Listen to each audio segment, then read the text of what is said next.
حضرت ابو سعید خدری ہی سے روایت ہے کہ رسول اللہ صلی اللہ علیہ وسلم نے فرمایا، میں ایک مرتبہ سو رہا تھا کہ بحالت خواب لوگوں کو دیکھا، وہ میرے سامنے لائے جاتے ہیں اور وہ کرتے پہنے ہوئے ہیں۔ بعض کے کرتے چھاتیوں تک ہیں اور کچھ لوگوں کے اس سے بھی کم۔ اور عمر بن خطاب رضی اللہ عنہ کو میرے سامنے اس حالت میں لایا گیا کہ وہ کرتا پہنے ہوئے ہیں اور اسے زمین پر گھسیٹ رہے ہیں۔ صحابہ نے پوچھا، اے اللہ کے رسول، آپ اس کی کیا تعبیر کرتے ہیں؟ آپ نے فرمایا، دین۔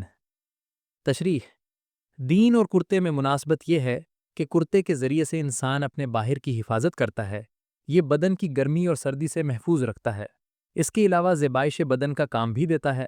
اسی طرح دین بھی انسان کا محافظ ہے، اس کے لیے اعلیٰ زینت و زیبائش ہے، جہنم کی گرمی اور سردی سے انسان کو بچاتا ہے۔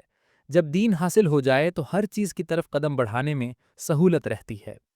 انسان دینداری کی بدولت اللہ کے ہاں معزز و مقبول ہو جاتا ہے، اس بنا پر اہل دنیا بھی اس کی عزت کرتے ہیں۔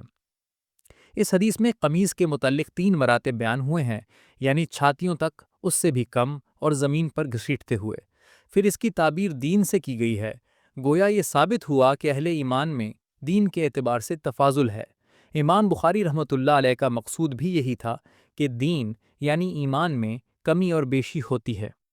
اس حدیث کے پیش نظر اہل تعبیر کہتے ہیں کہ خواب میں قمیض دیکھنا دینداری کی علامت ہے اور اپنی قمیض کو گھسیٹتے ہوئے دیکھنا اس بات کی علامت ہے کہ مرنے کے بعد اس کے دینی اثرات تا دیر باقی رہیں گے، نیز اس کی باقیات صالحات کا سلسلہ جاری رہے گا۔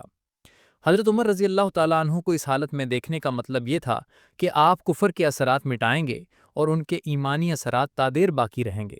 حضرت عمر رضی اللہ تعالیٰ عنہ کے زندہ کارناموں نے اس خواب کو سچا کر دکھایا۔ اس حدیث میں حضرت عمر رضی اللہ تعالیٰ عنہ کی ایک جزوی فضیلت کو ظاہر کیا گیا ہے کہ ان کے عہد میں فتوحات کی کثرت ہوگی۔ علیہ قمیص یجرہ میں اسی طرف اشارہ فرمایا گیا ہے۔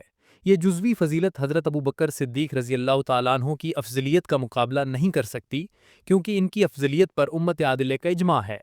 حضرت عمر رضی اللہ تعالیٰ عنہ کی فتوحات کے لیے حضرت ابو بکر صدیق رضی اللہ تعالیٰ عنہ نے راستہ ہموار کیا تھا۔ فاروق اعظم نے ان کی صاف کی ہوئی شاہراہ پر چلنا شروع کیا تو فتوحات کا ایک طویل و عریض سلسلہ شروع ہو گیا۔ بہرحال رسول اللہ صلی اللہ علیہ وسلم کے بعد امت میں سب سے بڑے دیندار حضرت ابو بکر رضی اللہ تعالیٰ عنہ ہیں، اور ان کے بعد سیدنا عمر رضی اللہ تعالیٰ عنہ کا درجہ ہے۔